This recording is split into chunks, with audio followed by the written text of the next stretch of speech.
Predator series has had a rough run for a big chunk of its existence. I know each of these movies has its fans, and as a lover of schlock, I can't fault anyone for loving what they love. But the Predator never got the same respect that Alien did, even with the missteps of that franchise. The misguided and mythology-heavy AVP movies took much of the mystique out of the character, and put the hunter in some truly awful and goofy positions. I mean, what is this scene?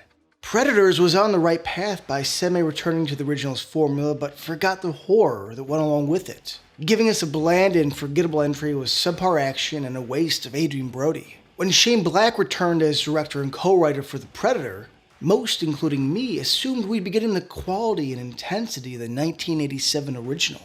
And well, we were wrong. I mean, this went R-rated Marvel because of reasons.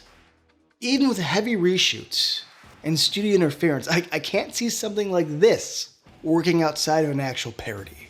They'll try to keep spoilers to a minimum. If you want to walk into this completely blind, be warned. I'll be discussing things that have been released in trailers, clips, and photos, so, heads up. See, I wasn't sure what to expect with Prey, since this series has had a complicated case of diminishing returns. Pretty cool, huh? Packaged with an exclusive Hulu launch. Not to be the eternal pessimist here, but after a while you just gotta read the signs and bet accordingly. And you know what? I was wrong. But the internet had this movie pegged as something it wasn't. I'm glad to say that Prey understood the assignment and wisely went back to the basics, giving us a small, personal story that leans heavily into suspense and horror. Aspects the series has been missing for far too long. Okay, so let's get down to details. Prey tells the story of Naru, played by Amber Midthunder, a member of the Comanche tribe, who's ready to make her transition into that of a warrior, though seen as not ready to make her traditional Katamiya or Big Hunt. Naru must prove herself in the ultimate way when she faces off against a fierce alien hunter on its very first visit to Earth.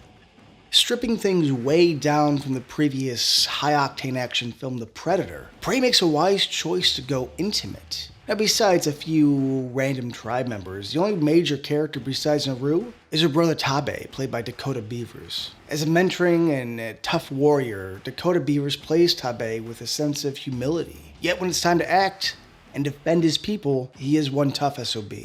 Things are small scale here, and following essentially one character for the majority of the runtime makes for a far more rewarding experience.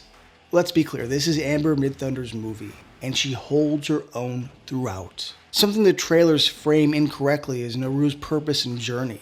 Instead of something as ridiculous as fighting the patriarchy, it's more down to how ready she is in the moment, and asks, has her training level reached the necessary competency of where Naru needs to be? This isn't a story of an already overpowerful warrior that men don't allow, but the journey of this woman who's ready to step up and take on the challenge.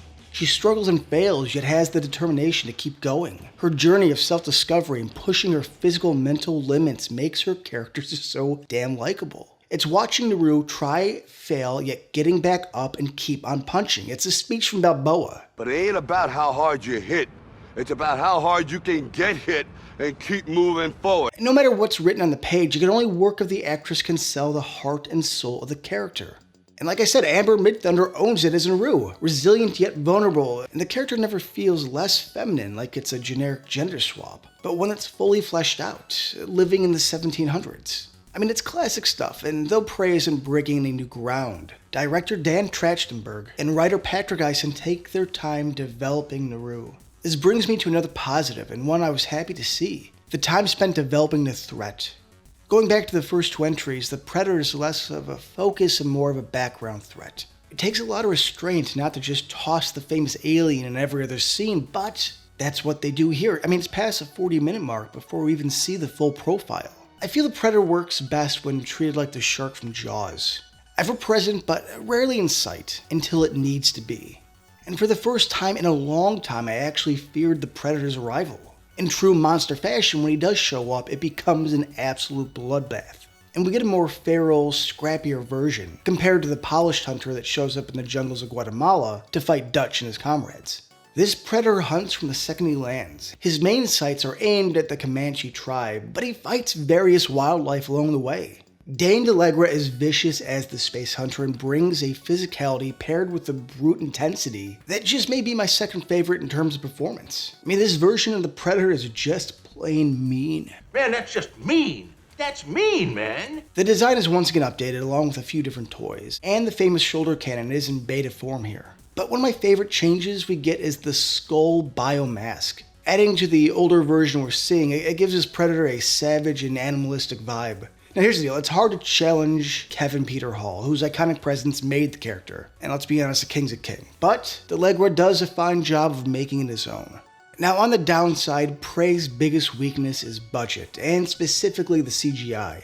I get it, corners need to be cut. But man, the CGI animals, the blood, and even some of the Predator effects look way too wonky and rough around the edges. I get that after the failure of the last few movies, that money just can't be the same.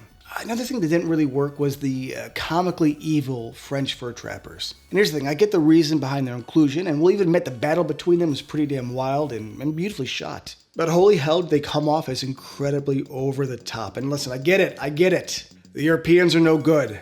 That's what we're running with. But this ends up coming off like a hilarious overcorrection. I mean, read The Rise and Fall of the Comanche Empire. But that aside, Prey is a terrific looking movie. And Dan Trachtenberg uses the open landscape and milks every ounce of beauty out of it. And of course, accompanied by its outstanding and adventurous score, courtesy of Sarah Schachner.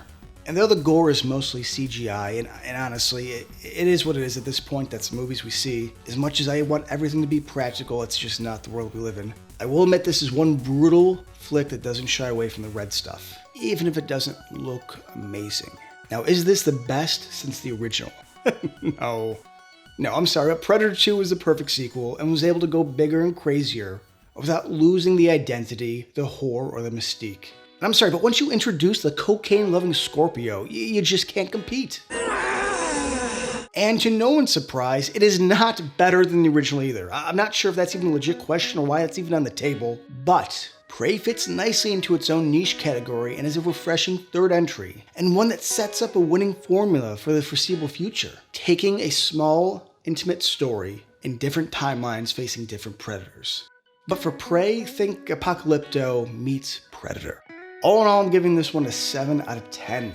And hey, help us out if you can. Don't forget to like and subscribe. As always, we do appreciate the support. And until next time, guys.